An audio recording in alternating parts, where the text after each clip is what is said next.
Hi guys, Nigel here with you, Nigel's Modelling Bench. God dear, what a time I'm having. So, Passat's during MOT. So I just go through it, just have a quick check before I take it. Windscreen washers have stopped working. Thanks for that. So what's it going to be, a fuse or a relay? Maybe the motor, maybe the switch. It's going to be one of them, isn't it? So it's not the fuse. Can't see any relay in the wiring diagram. So don't think it's a relay. It's a Volkswagen. Will it be the switch? Doubtful, isn't it? So I thought, well, I'll put a tester on the motor and see if the motor's getting any power. But to do that, you've got to remove the bumper. So I've got a 2014 130,000 mile whatever Passat, and I've got to get the bumper off. You can imagine all those screws are going to come out really easy, aren't they? None of the heads are going to be corroded at all. None of them will be rounded off. Clearly not. That'll be a 10-minute job, won't it? So I'll get the Mustang out the garage, get it on the ramps, and see what's going on with that. So yeah, so that was yesterday, and I thought I was going to get up this morning and go and get stuck into that one. I was going to take the Mustang for a spin, but it was raining this morning, and this afternoon it's been windy as hell, and now it's going cold. So today is Saturday the 12th of October 2024. So yeah, last night in the bathroom, sat on the toilet, and I heard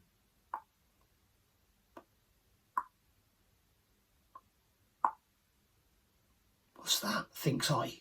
What's that? I had a drip under the sink. No, not me. There was another drip in the house. And I got these horrible flexible hoses that go to the taps with the little ball valve on them, and the ball valve was leaking. And I noticed the flexible hose. I noticed it a couple of years ago actually. The flexible hose had a kink in it. So yeah, I thought, oh, I'll put a jug under it. The trouble is, the way the builders built the house, they've got the bloody tiling. The tiling is basically going around the nut on the olive fitting for the ball valve. So basically, when you turn the nut with what the tiny bit of flat you can get, it's actually screwing it into the tiles. It's ridiculous.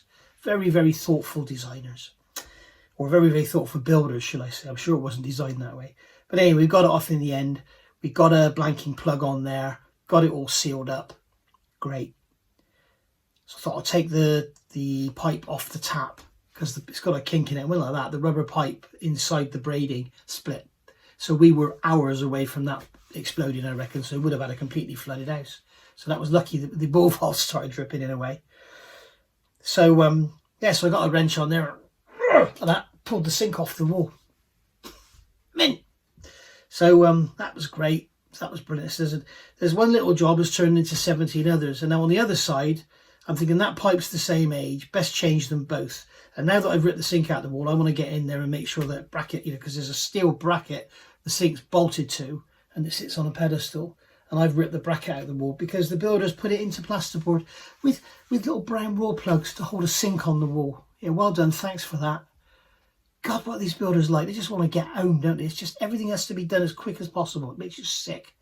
Anyway, we did that. So doing the other side, rip the other side out of the wall, that was really, really tight. Turned the ball valve to turn the water off, because I wanted to take it off the tap and then get the sink away from the wall so I could work on the pipe in front of me rather than trying to work around the sink because it's tight up against the wall on the left-hand side. And yeah, managed to rip the other side out of the wall because that was so tight and corroded on. So I'm going to have to get some new taps, new pipes.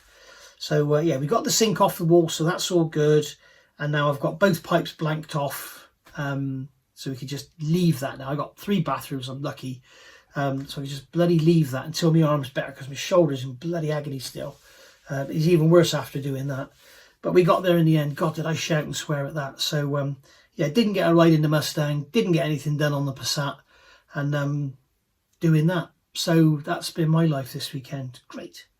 Going back to the Passat, why do they have to run that bloody wire through a control unit? Why don't they just relay, fuse, whatever? Why does it have to go through a control unit? It's pathetic. Why are modern cars so shit? They are, aren't they? It's an absolute joke. Why do they have to? I remember years ago I fixed the Jag for a guy, and I mean, I'm talking now, this must have been before the year 2000. And yeah, because I know where I was living at the time. And the interior lights stopped working. It was a body computer, and I had to get the body of the computer fixed to make the interior lights work. What's wrong with a switch to earth on a plunger on the door? It's an interior light. It comes on, it goes off. It doesn't need a control unit to turn it on and off. You know, it's the same with indicators and all that these days. It all goes through these bloody computers, body computers. Why? Why? It doesn't need it. It's just shit. Anyway, so got to get that done anyway, because it won't pass the MOT without windscreen washers. If I have to, I'll just jiffy wire it up with a bloody switch on the dashboard. I'll drill a hole in the dashboard. I don't care. Piece of shit. So great car, VW, bloody great car. It's my old banger. It's what I use for running around. It's if I'm going somewhere, I don't care where I leave it, then I just take that one. I don't leave the Mustang anywhere. But yeah, but it's a very, very good car. But when it goes wrong, it's a pain in the ass. It's 10 years old, and things are starting to go wrong, and it's becoming a pain in the ass. I might have to get rid of it. But anyway, some good news. This is what this is all about. Right. There is a gentleman that I watch on YouTube all the time called Kenneth. He's Norwegian modelling bench. And if you go and have a look at his channel, I'll put a link in the description below the video, not the comments, the description directly below. And I'll put a link to a video in particular, which is his LHD2 Essex, which is basically a Pontos release with a load of Pontos photo etch. Has it got wood deck? I don't think it has it? I'm not sure there's any wood in there or not, but it's basically photo etch and 3D printed and turned brass and everything, and it turns that model into a complete masterpiece. And Kenneth has started a build of it, and his work is astounding. Go and have a look, you'll really enjoy it. He's done some work on the planes already in separate videos and stuff, so yeah, you'll enjoy it. It's very, very good. It's in 350th scale, not 200th, but well worth a watch. And give him a sub and tell him I sent you, so if you like. So yeah, that's something well worth watching. So what are we doing now? We've got on a Saturday night, so tonight you're going to get the Porsche build, the Poker Porsche Part 2, 8 p.m. And then later that, like sometime during the week, later in the week, you will get Part 2 Revisited, which will be like, you know, changing colours, filling stuff, changing the build sequence, whatever. Any changes I make, I do in the Revisited one. The ordinary one is sort of out of the box with hints and tips on how I go about it. Like, for example, in tonight's video, you'll see how I go about assembling the exhausts. And then tomorrow night, Sunday, you get the Stuka Sunday. That one this week's not a hell of a lot of work, but a lot of faffing about. So if you enjoy faffing about and seeing how my thought process works, then you'll enjoy it. If you don't want to see me faff about, then just jump towards the end, towards the last sort of 20 minutes or something, and you'll see my solution. Because basically it's all about, because the trouble is when you're making these videos, you've only got one kit, you've only got one set of aftermarket. You know, I don't want to become, you know, one of these people that does 3 hours work and then goes, there you are. You know, I want to show you how I got there. And invariably, I can cut a bit off, sand a bit, do this, and we're there. But with this one, it was a lot of faffing about. So you can, if you're building one with the aftermarket set from Airscale, just jump to the end and you'll see where I finally removed everything and go from there. So yeah, that's going to be tomorrow night, Sunday night. And then we've got World War I Wednesday on the Wednesday nights. I'm not sure you're going to get one this week because of everything I've just told you about. So I'm going to be pretty tied up the next couple of days getting all that stuff sorted out. So you may not get a World War I Wednesday this week. You may get something even if it's a 20-minute video. I suppose that's better than nothing. But the trouble is with these builds, not the Porsche, but the other two, I'm kind of at points where, I think I mentioned it in the Stuka, I'm spending sort of 6-8 hours at the bench and doing 20 minutes filming. So you can imagine if I spent 8 hours a day, 5 days a week at the bench, and I got 20 minutes each time, what's that? That's 100 minutes filming. It's not even 2 hours. It's, you know, no, that's not good enough. Anyway, some really good news. For a while now, I have been speaking to Rob at shows, and Rob is the owner of Brooks Models, this company here. There you go, Brooks Models. And the website is brooksmodels.com. And we've decided that we're going to do a collaboration. So he will send stuff, just like I did before with the other company. He will send me stuff to promote stuff that's new in on his channel, stuff that he wants to sell, stuff that he's got on sale. And I will review it on here, and he knows that if it's rubbish, I will tell you it's rubbish. And I will always give you my honest opinion. Just because I get something for free, I won't say it's good. So basically, yeah, that's what we're going to do. I've just put an order in with him, my first online. I always buy something off him at the shows, but I've put an order in with him. That's my first online order. And what he's agreed to is a couple of discount codes. So this is great news for you guys who like getting your consumables in. So NMB10, we've heard of that one before, haven't we? NMB10, Nigel's Monument 10, will get you 10% off. And the conditions are you have to spend more than £15 up to $49.99. You will get 10% off. So if your bill comes to £22, you'll get £2.20 off plus postage. And there you go, job done.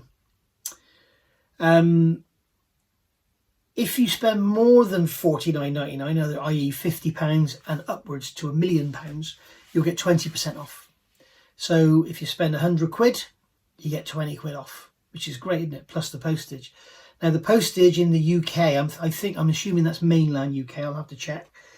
Let's assume it's mainland UK. £3.95 for whatever. So if it's one bottle of glue, it's £3.95. If it's 10 bottles of glue, it's £3.95. So, and that's what he's done to level it all out. So that's all good. So you know where you are. You know when you're buying stuff, because sometimes we all know, you know, you might look on eBay and you see a tube of glue for £3.50 that is normally £6.25. We see it on Amazon as well, don't we? You know, it's normally £6.25. You think, blimey, it's only £3.50 and it's £6 postage. So, whereas the other one that's £6.25 is free postage. So it actually works out £3 cheaper. Do you know what I mean? So that's what's nice. You know where you are, you know what you're ordering, you know what you're spending, and you know what your final bill is going to be. So there you go. So NMB10 for 10% off, 15 to 50 quid. And NMB20 gets you 20% off from 50 quid onwards. So that's brilliant. He will also ship abroad, which is good, because that's something a lot of you were concerned about before. He will do international shipping. You just have to approach him individually with an email or whatever and let him come back to you, because obviously there's going to be certain restrictions on what it is he can post to certain countries. And then you've got the considerations like, I'll give you a big example. Excuse me. I don't think he has the kit, but he does sell kits. If, for example, you bought a Revell 1/32 scale BF 110, okay, and you're in America, that kit would probably fit in a small packets box. But Revell have put it in a box that's probably too big for a medium parcel. It's huge. So I guess you can communicate with him and say, you know, fold the box up, stick it in a smaller box, save on the shipping, whatever, that sort of thing. So always worth going, you know, communicating with people.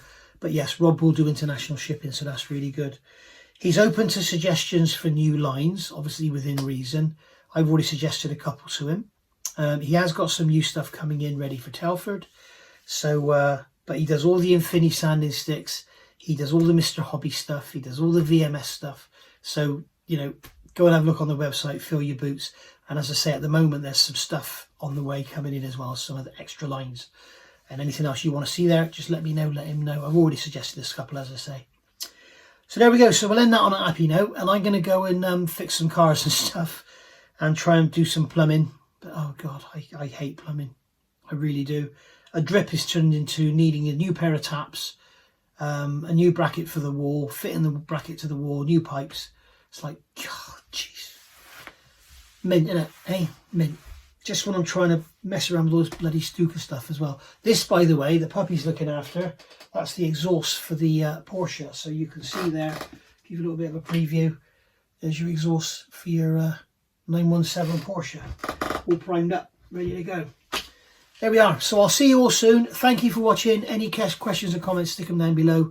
And we'll go from there. Bye for now.